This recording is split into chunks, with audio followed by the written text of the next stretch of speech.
नमस्कार दोस्तों, स्वागत है आपका नॉलेज हब में। और मेरा नाम है हिमांशु। तो आज का अपना टॉपिक होगा पार्लियामेंट। काफ़ी इंपॉर्टेंट टॉपिक है, रेगुलर बेसिस पे क्वेश्चंस आते हैं और काफ़ी बड़ा टॉपिक भी है देखा जाए तो एक तरीके से, क्योंकि काफ़ी सारे डायमेंशंस कवर करता है पॉलिटी के। और आपको पता होना चाहिए इसके बारे में, क्योंकि इससे सिर्फ प्री ही नहीं बल्कि मेंस में भी क्वेश्चन काफ़ी सारे आते हैं और जनरल लाइफ में भी इसके बारे में जानकारी होना काफ़ी इंपॉर्टेंट है एज ए रिस्पॉन्सिबल सिटीजन। ठीक, तो आइए स्टार्ट करते हैं। ठीक है, इस टॉपिक के बारे में जो भी इंपॉर्टेंट इन्फॉर्मेशन है, क्योंकि देखो बात क्या है ना, पार्लियामेंट के ऊपर ज्ञान तो सब देते हैं कि parliament is the foundation of the democracy. Parliamentary democracy, आपको पता होना चाहिए कि इंडिया के अंदर कौन सी डेमोक्रेसी चलती है, पार्लियामेंट्री डेमोक्रेसी चलती है। ठीक, जो हमने अडॉप्ट की थी विद द इंडिपेंडेंस, जिसका फाउंडेशन 1935 का गवर्नमेंट ऑफ इंडिया एक्ट था उसके अंदर रखी गई थी, तभी से हमारे पास रिस्पॉन्सिबल गवर्नमेंट आ गई थी। ठीक है, चलिए देखते हैं फिर। बट उसके बारे में जानकारी होना बहुत इंपॉर्टेंट है कि भाई अगर पार्लियामेंट्री डेमोक्रेसी है तो पार्लियामेंट का आधार क्या है, पार्लियामेंट क्या चीज़ होती है। ठीक है, तो आइए स्टार्ट करते हैं। तो देखो सबसे पहले पता होना चाहिए कि पार्लियामेंट के पार्ट्स कौन कौन से हैं, क्योंकि ये क्वेश्चन बन जाता है कई बार कि क्वेश्चन में ऑप्शन डाल देते हैं कि पार्लियामेंट के अंदर कौन कौन से पार्ट हैं या इनमें से कौन सी चीज़ पार्लियामेंट का पार्ट फॉर्म नहीं करता है। तो इंडियन पार्लियामेंट के अंदर खास बात यह है कि the president, the council of states and the house of the people. President हमारे प्रेसिडेंट का ऑफिस हो गया जो कि इंडिपेंडेंट ऑफिस है एक। ठीक, काउंसिल ऑफ स्टेट हो गई हमारी राज्यसभा। ठीक, और ये हमारी हाउस ऑफ द पीपल होगी लोकसभा, जिन्हें कहते हैं लोअर हाउस, और ये हमारा है अपर हाउस। ठीक, अब देखो इंपॉर्टेंट बात क्या है कि अमेरिका में जो उनकी कांग्रेस है ना, मतलब पार्लियामेंट, वहाँ पे president is not the part of the US Congress. और इंडिया के अंदर जो प्रेसिडेंट हैं वो इनबिल्ट पार्ट है ऑफ द पार्लियामेंट।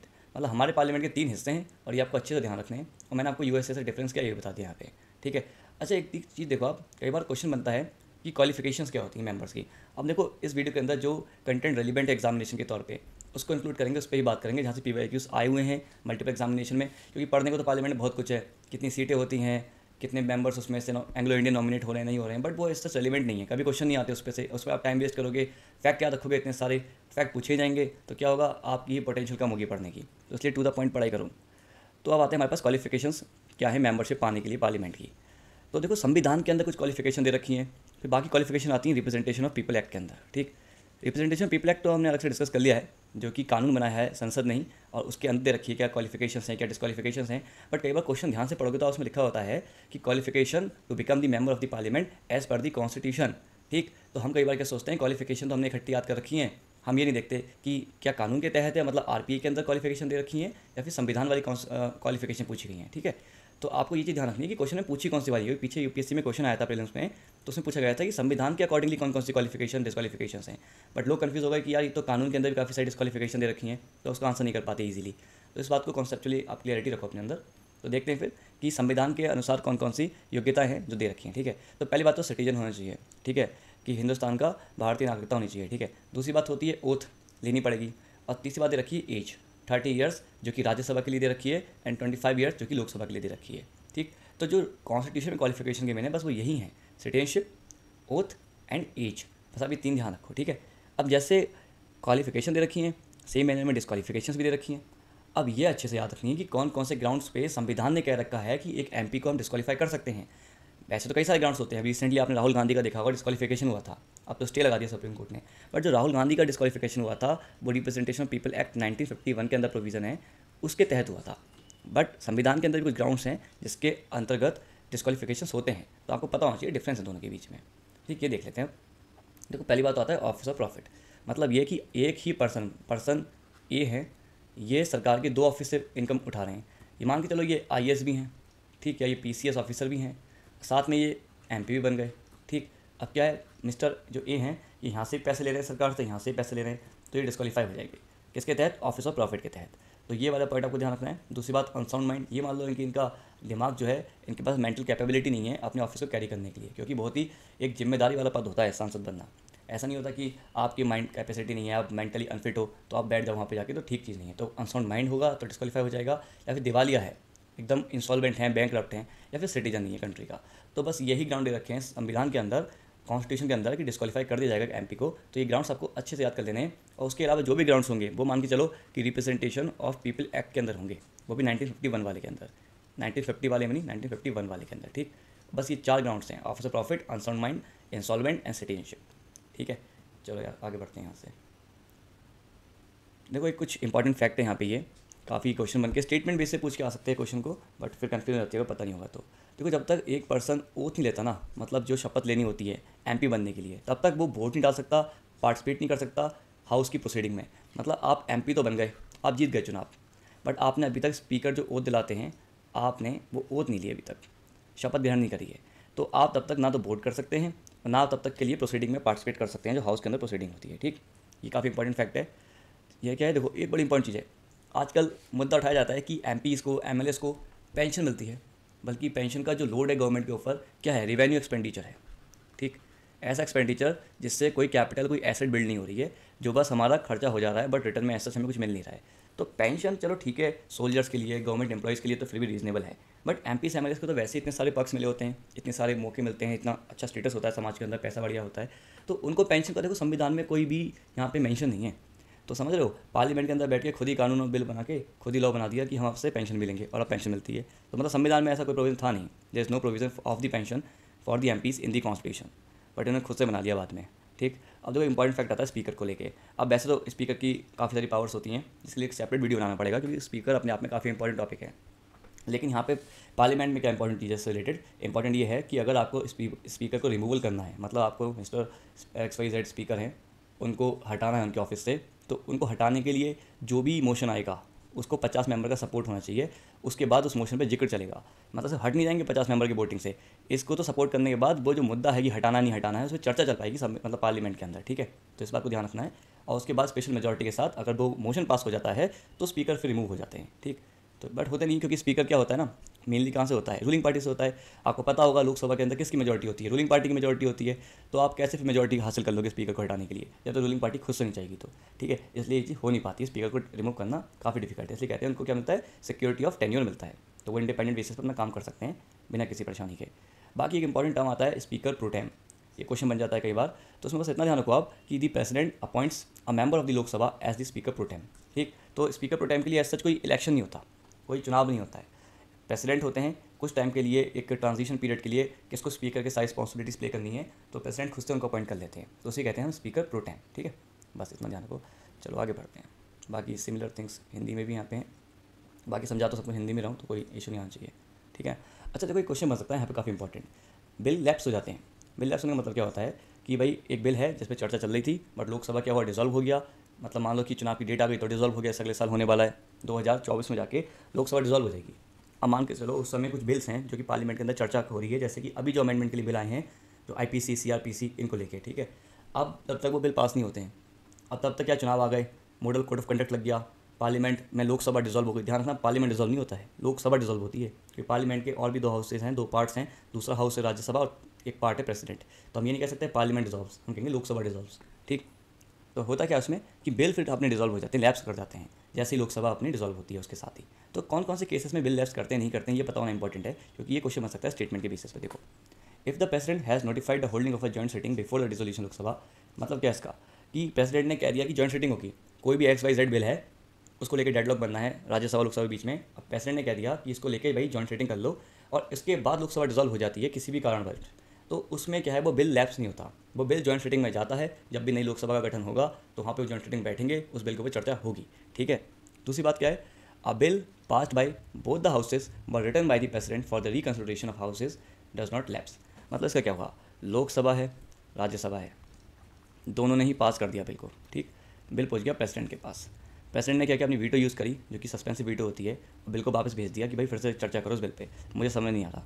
तो ऐसा बिल भी लैप्स नहीं होगा, भले लोकसभा जो है डिजॉल्व हो जाए, उसके बीच पास करने के बाद लोकसभा डिजॉल्व हो गई, प्रेसिडेंट ने वापस बिल भेज दिया, तो बिल दोबारा से चर्चा किया जाएगा, वो बिल लैप्स नहीं होता है। ठीक, अब इसी बात है, दोबारा से ही चर्चा करनी पड़ेगी, दोबारा से पास करना होगा, तो लैप्स करने का मतलब भी क्या बनता है फिर, बट ध्यान रखेंगे इस बात को। बाकी इंपॉर्टेंट फैक्ट है, the constitution has declared Hindi and English to be the language for transacting business in the parliament. तो इसमें इंपॉर्टेंट क्यों है ये फैक्ट, इंपॉर्टेंट इसलिए है क्योंकि पूछ सकते हैं कि कॉन्स्टिट्यूशन ने क्या सारी लैंग्वेजेस को दर्जा दे रखा है सारे बिजनेस ट्रांजैक्शन करने के लिए, या हिंदी इंग्लिश मराठी कोई एक लैंग्वेज को ऐड कर दें साथ में, तो कन्फ्यूज़ नहीं होना है। भले कानून के तहत या फिर कोई रूल है लोकसभा का, उसके अकॉर्डिंगली और लैंग्वेजेस को परमिट कर देंगे बिजनेस ट्रांजैक्शन के लिए, बट संविधान के अंदर हिंदी एंड इंग्लिश यही 2 लैंग्वेज को दर्जा प्राप्त है बिजनेस ट्रांजैक्शन करने के लिए इन दी पार्लियामेंट। ठीक, बोलने के लिए तो देखो आप जितनी हमारी ऑफिशियल लैंग्वेजेस हैं उनमें से किसी में भी बोल सकते हो पार्लियामेंट के अंदर with the permission of the speaker. आप स्पीकर से परमिशन लेंगे, उसके बाद आपको जिस लैंग्वेज में बोलना है आप उस लैंग्वेज में बात कर सकते हैं। जो हमारे शेड्यूल 8 के अंदर लैंग्वेजेस हैं, आपको पता होना चाहिए 22 लैंग्वेज हैं, ठीक। बट संविधान के अंदर हिंदी और इंग्लिश का ही जिक्र है, ठीक है। बाकी देखते हैं कुछ इंपॉर्टेंट फैक्चुअल इन्फॉर्मेशन है जो कि काफ़ी इंपॉर्टेंट हो जाती है अपने प्रीलिम्स के पॉइंट ऑफ व्यू से। तो डिवाइसेस ऑफ पार्लियामेंट्री प्रोसीडिंग, तो देखो कुछ हमारे पास क्या होता है, पार्लियामेंट सिर्फ ये तो है नहीं कि बिल पास कर रहा है या आके बैठ गए उसके अंदर, भाई चर्चा होती है, तभी तो पार्लियामेंट को कैसा कहा जाता है, फाउंडेशन ऑफ डेमोक्रेसी। क्योंकि डेलिब्रेशन कहाँ होता है, डेलिब्रेशन चर्चा ही डेमोक्रेसी का आधार है, और डेलिब्रेशन के लिए पार्लियामेंट ही सबसे बड़ी जगह है, तो इसलिए ही इसमें चर्चा होना बहुत इंपॉर्टेंट है। फिर हमारे पास आते हैं चर्चा के टूल्स, क्या क्या टूल्स हैं, क्या क्या ऐसे प्रोविजंस हैं जिसके तहत चर्चा हो सकती है। तो पहले आता है क्वेश्चन आवर, ठीक। इसमें ज़्यादा ध्यान नहीं रखना, स्टार्ट जैसे ही होता है पार्लियामेंट की सेशन स्टार्ट होता है या जो प्रोसेसिंग स्टार्ट होती है डे की, सबसे पहला घंटा क्वेश्चन आवर ही होता है। उसमें 3 तरह के क्वेश्चन होते हैं, start, unstarred and short notice. इसमें कोई ध्यान रखना, बस इतना ध्यान रखना है कि स्टार्ट है वो ओरल है, मतलब आप ओरली क्वेश्चन पूछेंगे, ओरली आपको आंसर मिल जाएगा। अनस्टार्ट के अंदर आप रिटन क्वेश्चन लेके आते हो, आपको रिटन आंसर मिलता है। मेनली आंसर के ऊपर डिपेंड करती है जो क्लासिफिकेशन है, इसमें ओरली आंसर दे सकते हो, इसमें आप रिटन आंसर लेके लाओगे, ऑब्वियसली बात है काफ़ी एलेबोरेटेड एक जस्टिफिकेशन होती है, बड़ा होता है तो उसमें टाइम भी ज़्यादा मिलता है, और उसमें फिर कॉम्प्लीमेंट्री क्वेश्चन भी नहीं पूछे जाते। फिर आता है शॉर्ट नोटिस क्वेश्चन, क्या होता है इसमें 10 दिन के नोटिस दिया जाता है, 10 दिन के अंदर के नोटिस के अंदर आपको क्वेश्चन पूछा जाता है, उसका फिर जो जवाब है वो देता है, जिससे भी एमपी से मिनिस्टर से पूछा जाता है। बस इसमें डिफरेंस याद रखना है कि शॉर्ट नोटिस में 10 दिन की टाइमिंग है, स्टार्ट अपना ओरल है, अनस्टार्ट अपना रिटन क्वेश्चन और आंसर है, बस, ठीक। फिर जीरो आर आता है जो कि इसके जस्ट बाद आता है, क्वेश्चन आर के बाद। इसमें क्या है, ये एक इंडियन इनोवेशन है, मतलब ये कहीं भी और नहीं है वर्ल्ड में, इंडिया के ही इनोवेशन है, इंडिया के पार्लियामेंट ने जीरो आर को स्टार्ट किया है। और दूसरी बात इसमें इंपॉर्टेंट याद रखनी है कि लोकसभा या राज्यसभा के जो रूल्स होते हैं ना, प्रोसीजर्स के, उसके अंदर zero hour is not mentioned, मतलब जीरो आर का कहीं भी मैंशन नहीं है, जिक्र नहीं है, ठीक। फिर आता है अपना कॉलिंग अटेंशन मोशन, नाम से क्लियर है, कोई बहुत इंपॉर्टेंट मुद्दा हो गया है, ठीक है। जैसे मान के चलो कोई बहुत बड़ा इंसिडेंट होता है कंट्री में, कोई क्राइम होता है, हीनस क्राइम हो जाता है, तो उसको बारे में जिक्र करना है, उसके बारे में जैसे मतलब डिस्कशन करना है पार्लियामेंट के अंदर अपोजिशन को या फिर कोई भी प्राइवेट मेंबर को, तो वो क्या करेंगे, कॉलिंग अटेंशन मोशन को ड्रॉ करेंगे। उसके बाद क्या होता है, बाकी सारी चीज़ें रोक रख के उसके बाद बात की जाती है, सरकार का ध्यान लाया जाता है इस मुद्दे पे कि भाई आप बताइए आपने क्या किया इस चीज़ के लिए, इन्फ्लेशन बहुत बढ़ रहा है, अनएम्प्लॉयमेंट बढ़ रही है, तो ऐसे करके किसी मुद्दे को लेकर कॉलिंग अटेंशन मोशन का यूज़ होता है। इसमें ये ध्यान रखना है, ये भी इंडियन इनोवेशन है, ठीक। फिर आता है एडजॉर्नमेंट मोशन, ये थोड़ा कह लो कि कॉलिंग अटेंशन मोशन का ही मॉडिफाइड पार्ट है। इसमें बल्कि 50 मेंबर्स की सपोर्ट चाहिए होती है इस मोशन को सिर्फ एक्सेप्ट करने के लिए, और उसके बाद भी स्पीकर का डिसीजन रहता है कि हमें एक्सेप्ट करना नहीं करना है, बट 50 मेंबर्स तो मिनिमम चाहिए, इसके बाद आप मूव कर सकते हो उस मोशन को, ठीक है, ये ध्यान रखना है। बाकी इसमें भी सेम चीज़ है, सारी की सारी जो भी प्रोसीडिंग चल रही होगी सबको उस समय रोक के किसी नए मुद्दे पर चर्चा की जाती है, ठीक। तो यहाँ पर अपने पास जो टूल्स हैं आगे कंटिन्यू करते हैं। बाकी आता है फिर नो कॉन्फिडेंस मोशन, बहुत ईजी है, सबको आपको पता होगा, जब भी अपोजिशन को लगता है कि जो अभी रूलिंग पार्टी है उसके पास मेजॉरिटी नहीं है, तो वो अभी रिसेंटली ही लेके आया गया था लोकसभा के अंदर, आपने अगर फॉलो किया होगा, अभी इसी सेशन में नो कॉन्फिडेंस मोशन लाया गया था, ठीक है। तो इसलिए लाया जाता है कि ये दिखाने के लिए कि आपके पास देखो सपोर्ट नहीं है प्रॉपर लोकसभा के अंदर, और ये भी ध्यान रखना है ये सिर्फ लोकसभा में आ सकता है, ठीक है, क्योंकि नो कॉन्फिडेंस मोशन का मतलब ये है कि गवर्नमेंट हो जाएगी डिजॉल्व, और डिजॉल्व कौन सा हाउस होता है, सिर्फ लोकसभा होता है, राज्यसभा तो होता नहीं है, इसलिए सिर्फ लोकसभा के अंदर आता है, ठीक है। फिर एक आता है आपका सेंसर मोशन, सेंसर का मतलब क्या होता है, किसी चीज़ की निंदा करना। मान लो गवर्नमेंट की कोई पॉलिसी है जिसकी निंदा करनी है, तो उसको लेके इसको भी पास करने के लिए मेजॉरिटी चाहिए होती है, सेंसर मोशन को पास करने के लिए भी। तो ये भी क्या होता है, लोकसभा में आता है। क्यों आता है, क्योंकि आप जब निंदा करते हो गवर्नमेंट की और आप उस मोशन को पास कर देते हो, तो उससे ये दिखता है कि जो रूलिंग पार्टी है उसके पास मेजॉरिटी सपोर्ट नहीं है, ठीक, इन दी लोकसभा। अच्छा, आपके पास मेजॉरिटी की सपोर्ट नहीं है तो उसका मतलब आपकी जो गवर्नमेंट है वो कॉन्स्टिट्यूशनल नहीं है, क्योंकि आपके पास सपोर्ट ही नहीं है प्रॉपर जो होनी चाहिए 50+ नंबर। तो इसलिए सेंसर मोशन को भी सिर्फ लोकसभा में लाया जाता है, राज्यसभा में नहीं लाया जाता, बस इतना ध्यान रखो, इतना भी सफिशिएंट है।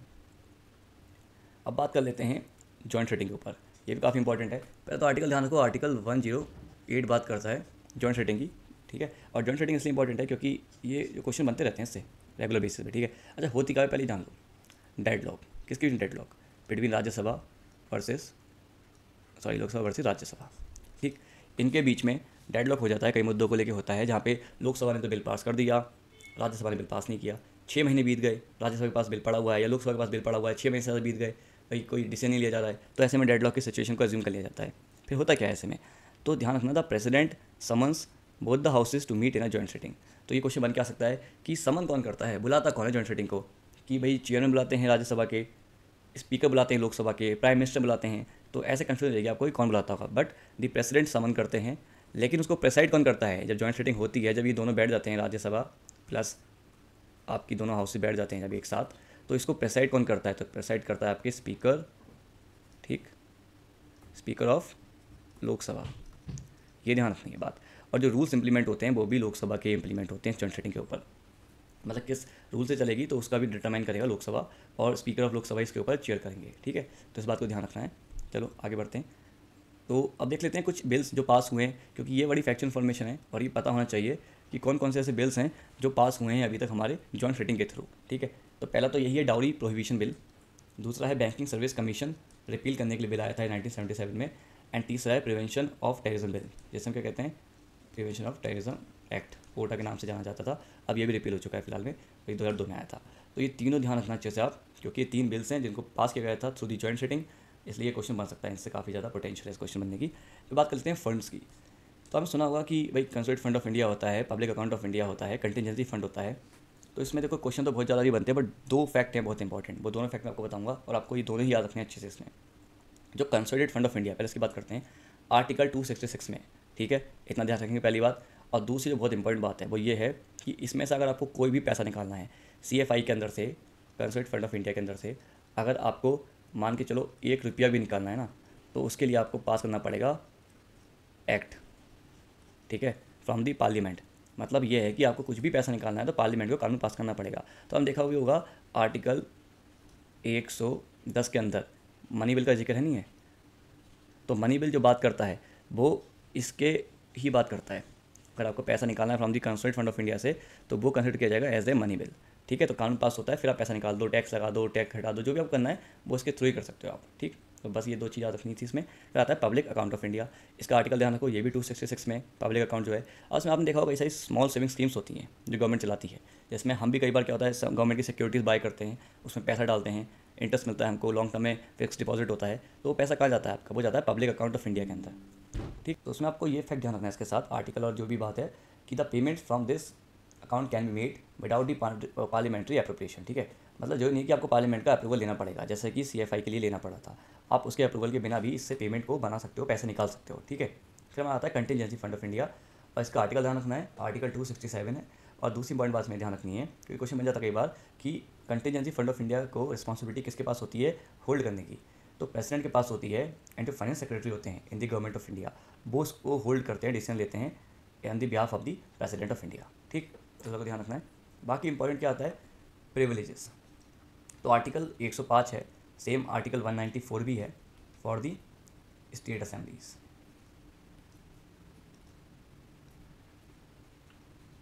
तो स्टेट असेंबलीज के लिए आर्टिकल 194 है और पार्लियामेंट के लिए 105 है, जिसमें बात कर दे रखी है प्रिविलेजेस की। तो ऐसा देखो प्रिविलेज पे क्वेश्चन नहीं बनता है, क्यों नहीं बनता है, क्योंकि खुद ही पार्लियामेंट ने अभी तक कोई कानून नहीं बनाया है जिसमें प्रिविलेजेस को डिफाइन किया गया हो। तो प्रिविलेज को लेकर जब उन्होंने खुद ही कानून नहीं बनाया है तो UPSC हमसे या PCS हमसे क्या ही क्वेश्चन पूछेगा इस पर, क्योंकि कोडिफाइड नहीं है अभी तक। वक्त के साथ न्यू प्रिविलेज निकल के आते हैं कि ये हो सकता है, वो हो सकता है, बट ऐसा एक लॉ के अंदर प्रॉपर तरीके से कोडिफाइड नहीं है, ओपन एंडेड है। तो इसलिए इस पर बस आप आर्टिकल ध्यान रखो, उससे ज़्यादा कुछ नहीं चाहिए इसमें, ठीक है। फिर यहाँ पे अपना हिंदी में यहाँ पे फंड्स के बारे में दे रखा है। संचित निधि जो है हमारी आकस्मिकता वाली निधि जो है, जैसे मान लो कोई सुनामी आ गया, डिज़ास्टर आ गया, कोई पेंडेमिक आ गया, तो ऐसे में कंटिजेंसी फंड जो है आकस्मिक सिचुएशन से डील करने के लिए उसी के लिए अच्छे 267 के अंदर बात दे रखी है, ठीक है। चलो अब ये ना इंपॉर्टेंट इसलिए है क्योंकि ये वाला फैक्ट पूछ लिया जाता है कई बार कि इसमें से, अब वैसे तो स्पीकर तो हमारे रहे हैं 15-16 टोटल, बट जो इंपॉर्टेंट हमारे स्पीकर्स हैं उनको यहाँ पे मैंने पुट कर दिया है एक लिस्ट में, और ये क्रोनोलॉजी के बेसिस पे ही है, इनके बाद मतलब इनके बाद ही ऐसे करके आए हैं, ठीक है ना, स्टार्टिंग में ये एंड में ये। तो ये पता होना चाहिए कि इनमें से ये हमारे स्पीकर्स हैं, आप इन्हीं को नाम मेरे को याद कर लो बस, क्योंकि सब तो याद कर नहीं पाओगे आप, 14 से 15 कहाँ याद करते रहोगे, बट ये 5-6 नाम याद कर लोगे तो जब ऑप्शंस आएंगे तो आप इजीली उससे डील कर लोगे। इसी साल एक क्वेश्चन भी आया था मीरा कुमार को लेके इन दी UP PCS, तो उसको पता होता किसी व्यक्ति को कि फीमेल जो हमारी स्पीकर रही हैं वो यही रही हैं स्टार्टिंग में, तो ऐसे कुछ क्वेश्चन था, who among the following was the first speaker of the Lok Sabha female speaker, तो पता रहेगा मीरा कुमार ही पहले बनी है सुमित्रा महाजन से, तो यही फर्स्ट हो गई, उससे पहले कोई फीमेल स्पीकर है ही नहीं, ठीक है। तो ये ध्यान रखो, उसमें आप पहले तो हैं GV मावलंकर, नाम है गणेश वासुदेव मावलंकर, क्योंकि ये फर्स्ट स्पीकर थे ऑफ द इंडिपेंडेंट इंडिया, इसलिए ध्यान रखना है। नीलम संजीव रेड्डी इसलिए ध्यान रखना है क्योंकि ये बाद में बने थे प्रेसिडेंट ऑफ इंडिया, ठीक है ना। PA सांगमा ध्यान रखना है आपको, मीरा कुमार ध्यान रखना है, क्यों, वही बात, first female speaker of the India, Sumitra Mahajan recent हैं, ओम बिरला रीसेंट हैं, तो ये बिल्कुल ऐसे करके मान के चलो कि रीसेंट वाले हैं, और ये स्टार्टिंग में है और ये मिड में है। तो जो भी नाम इंपॉर्टेंट है आप इन 5-6 नामों को याद रखो, इतने सफिशिएंट आपका काम बन जाएगा, ठीक है। चलिए, तो यहाँ पे अपने जो पार्लियामेंट के इंपॉर्टेंट फैक्ट इन्फॉर्मेशन है वो कंप्लीट होती है। अभी कुछ टॉपिक्स रखे हैं, जैसे कि एक तो टॉपिक है बिल्स और एक टॉपिक है बजट का, लेकिन उसको पार्लियामेंट के साथ पढ़ना सही नहीं है, क्योंकि उसके अंदर ना थोड़ा सा बजट को हम पढ़ेंगे पॉलिटी प्लस इकोनॉमी करके। इसमें हम सब देखेंगे कि रेवेन्यू एक्सपेंडिचर, रेवेन्यू और क्या जो रिसिप्ट होती है, ठीक है, and capital expenditure capital receipt में डिफरेंस क्या होता है और कौन कौन से उनके एग्जांपल्स होते हैं। एंड फिर पॉलिटी इकोनॉमी मिक्स करके पढ़ लेंगे जब एक बार, तो हमारा हॉलिस्टिकली बजट कंप्लीट हो जाएगा। आप पॉलिटी के ही पर्सपेक्टिव से पढ़ते हैं आप बजट, तो उसमें फिर आपका सब कुछ कंप्लीट नहीं हो सकता। ऐसी बिल्स हैं, तो बिल्स के हम देखेंगे कि प्रोसीजर क्या है and different types of bills कौन से होते हैं, ठीक है, जिसमें मनी बिल भी आ जाएगा हमारा, उसके साथ हमारा फाइनेंशियल बिल भी आ जाएगा, ठीक है। तो ये कुछ टॉपिक्स हैं जो कि रिमेनिंग है, इनके लिए सेपरेट वीडियोस लेके आएंगे, इसमें हॉलिस्टिकली कवर करेंगे उनको, जिससे कि सिर्फ ऐसा नहीं लगे कि भाई काम चला दिया सी के अंदर, ठीक। बाकी पार्लियामेंट को लेकर जो भी इंपॉर्टेंट हो सकता है, बहुत सारी चीज़ें हमने कवर कर दी हैं जो कि पार्लियामेंट के कॉन्टेक्स्ट में इंपॉर्टेंट है, ठीक है। चलिए, धन्यवाद बने रहने के लिए। मिलते हैं अगली वीडियो में नए टॉपिक के साथ, तब तक अपना ध्यान रखिए आप। धन्यवाद।